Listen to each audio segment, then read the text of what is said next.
जय श्री सीताराम। नारियल जिसे श्रीफल भी कहा जाता है, बहुत ज्यादा पावरफुल चीज है। इसे बिल्कुल नजरअंदाज ना करें। लोग नारियल के महत्व को नहीं समझते हैं और वो अपनी परेशानियों को बहुत आसानी से, बहुत सस्ते, बिल्कुल बिल्कुल थोड़े से रुपए में खत्म कर सकते हैं। वो नहीं कर पा रहे हैं क्योंकि उन्हें इसका यूज नहीं पता या फिर इसका इंपॉर्टेंस नहीं पता। मैं बात कर रहा हूं जटाओं वाले नारियल की, जिसका रंग ब्राउन होता है लेकिन उसके अंदर पानी जरूर होता है। उस नारियल की मैं बात कर रहा हूं। इस नारियल के मैं कुछ प्रयोग आपको बताऊंगा जिससे आपकी समस्याएं भी खत्म होंगी। आप स्वास्थ्य, आप पारिवारिक प्रेम, आप कैरियर, धन, पैसे, आर्थिक स्थिति या फिर अध्यात्म, इन सब में विकास करेंगे। तो मैं कुछ आपको बातें बता रहा हूं, इन बातों का ध्यान रखें। जब भी आप किसी मंदिर जाते हैं या कहीं आश्रम जाते हैं, कोई धार्मिक कार्य से कहीं जाते हैं, कोई तीर्थ स्नान करने जा रहे हैं, तो उस नारियल को जिसका मैंने जिक्र किया था लेकर जरूर जाएं। और वो जहां भी आप जा रहे हैं उन्हें भेंट जरूर करें, उन्हें चढ़ाएं जरूर। उसे श्रीफल कहते हैं हम संस्कृत में। तो श्रीफल को चढ़ाएं जरूर, रखें जरूर। हाँ, यदि आप कुछ भी लेके, आप पैसे लेकर के जाते हैं, आप कपड़े लेकर के जाते हैं, माता जी के मंदिर गए, साड़ी लेकर के चले गए, फूल माला लेके चले गए, ठीक है, लेकिन नारियल यदि नहीं लेकर के गए तो ये अधूरा माना जाएगा। और सिर्फ नारियल ही लेकर के चले गए, फूल तो खैर है ही अपने आप में, यदि फूल नहीं भी ले जा पा रहे हैं, सिर्फ नारियल ही लेकर के चढ़े गए और वही रख दिया, तो ये बहुत बड़ी भेंट होती है। और इसे कोई भी देवता हो, चाहे भगवान हो, चाहे गुरु हो, वो जरूर स्वीकार करते हैं। हाँ, और इसको इस प्रकार से माना जाता है कि आपकी जो भी समस्याएं थी, आपकी जो भी प्रॉब्लम्स थी, आपने वो भेंट कर दी हैं। या फिर कई बार इसे ऐसा माना जाता है कि हमारे जो अहंकार थे, देखिए भाव भाव की भी बात है, तो आपके जो अहंकार है, आपके जो अहम है, वो आपने भेंट कर दिए हैं और वो प्रभु ने, भगवान ने, देवता ने, गुरुदेव ने ले लिए हैं। एक बात ये। दूसरी बात, नारियल से मान भी उतारी जाती है। मान यानी जैसे कोई बच्चा है, उदाहरण के तौर पर, वो बहुत बीमार रहता है, उसे किसी प्रकार की कोई शिकायत है, या कोई व्यक्ति है उसकी शादी नहीं हो रही है, या किसी के पढ़ाई में बच्चे का मन नहीं लग रहा, वो बहुत बिगड़ गया है, या पति जो है वो बिगड़ा हुआ एक्स्ट्रा मैरिटल अफेयर में, शराब बहुत ज्यादा पीता है, या ऐसी बहुत सारी चीजें हो सकती हैं जिसके कारण लंबे समय से आप परेशान हैं। तो आप किसी देवी देवता, भगवान, किसी भी भगवान की, ऐसा कुछ नहीं कि केवल एक ही, किसी की भी मान ले सकते हैं कि मैं, यदि ये काम मेरा हो जाएगा तो 108 नारियल, 108 नारियल बहुत सारे होते हैं, तो वो जो है आकर के चढ़ाऊंगा या चढ़ाऊंगी। कई लोग इसे ना एक माला बना करके भी चढ़ाते हैं, जैसे 11 नारियल की माला बनाई और वो जाकर के मंदिर के बाहर, मंदिर के अंदर नहीं, मंदिर के बाहर या बाउंड्री वॉल पर या कहीं कुछ टांगने की जगह हो तो वहां जाकर के टांग दी।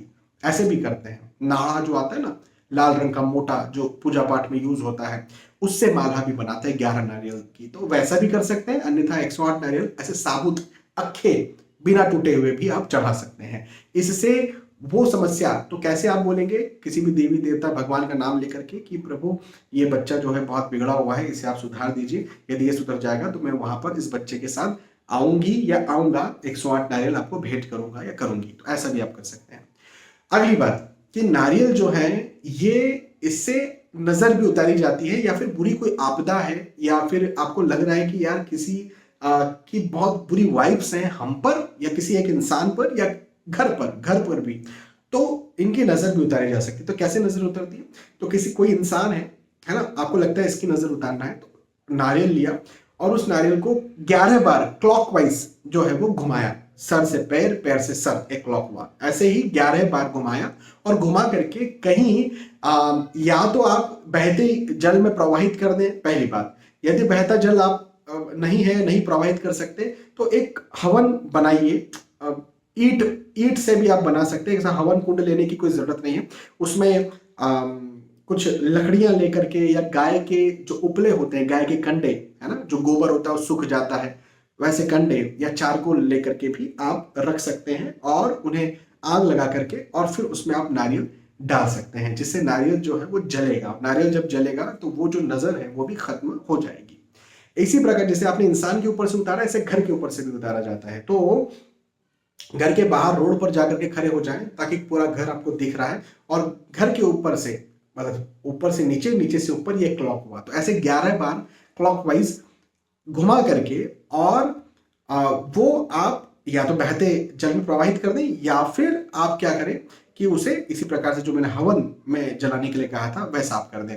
इससे क्या होगा, क्लॉकवाइज घुमाने से क्या होता है कि नेगेटिव एनर्जीज तो उतरती हैं, लेकिन पॉजिटिव एनर्जीज चढ़ जाती हैं।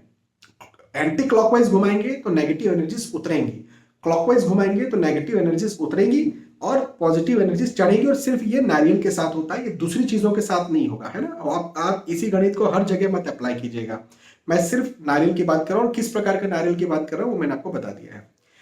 अच्छा, अगली बात ये कि कई बार ये भी होता है कि जब आप कोई पूजा करते हैं, जैसे रुद्राभिषेक किया, कोई हवन यज्ञ किया, कोई जैसे श्री सत्यनारायण जी की कथा की, ऐसे कुछ आपने बड़ी कोई पूजा करवाई है, कोई महत्वपूर्ण पूजा करवाई है, और आपने वहां पर नारियल रखा था, है ना, भगवान के सामने, या पंडित जी ने नारियल रखा था।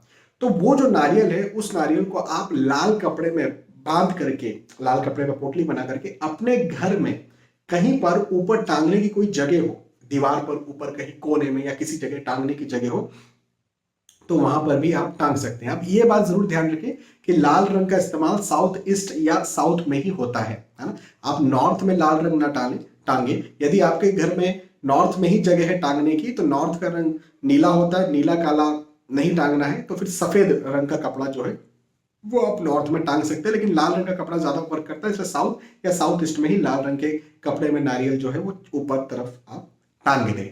इससे क्या होगा, इससे उस पूजा की जो पॉजिटिव वाइब्स है, जो एनर्जीज है, वो नारियल में आ गई। और जब नारियल में वो आ गई तो आपके पूरे घर में वो एनर्जीज जो है वो घूमती रहेगी, चलती रहेंगी, और आपका बहुत भला होते रहेगा। चाहे वो बच्चों की पढ़ाई हो, चाहे आप लोगों के स्वास्थ्य हो, चाहे आप लोगों के संबंध हो एक दूसरे के साथ, चाहे आपकी आध्यात्मिक प्रगति हो, चाहे आपकी आर्थिक स्थिति हो।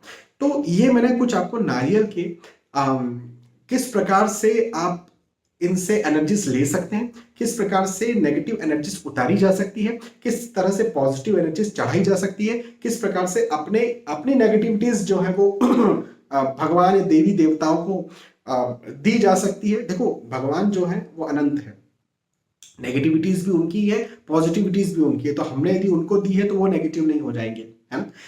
तो यदि आप उनको दे रहे हैं, तो जिसको बोलते हैं ना कि आपने यदि समुद्र है ना, तो समुद्र में जो है सिंपल एक पानी डाला, सिंपल पानी, मीठा जल डाला, तो समुद्र जो है मीठा नहीं हो जाएगा। तो वो ये वाली बात है कि आपने यदि अपनी नेगेटिव एनर्जीज भगवान को दे दी, तो वो भगवान जो है नेगेटिव नहीं हो जाएंगे। ठीक है, तो ऐसे किया जा सकता है। नदियों में प्रवाहित बहते जल में नारियल जरूर प्रवाहित करना चाहिए, कुएं में ना फेंके। जैसे लोग कुएं में ऐसा करके फेंक देते हैं, ऐसा नहीं करना चाहिए। जो मैंने आपको उपाय बताया आज का उसमें, ठीक है। तो ऐसा करिए आप नारियल के उपाय, और देखिए आपको बहुत फायदा मिलेगा। जय श्री सीताराम।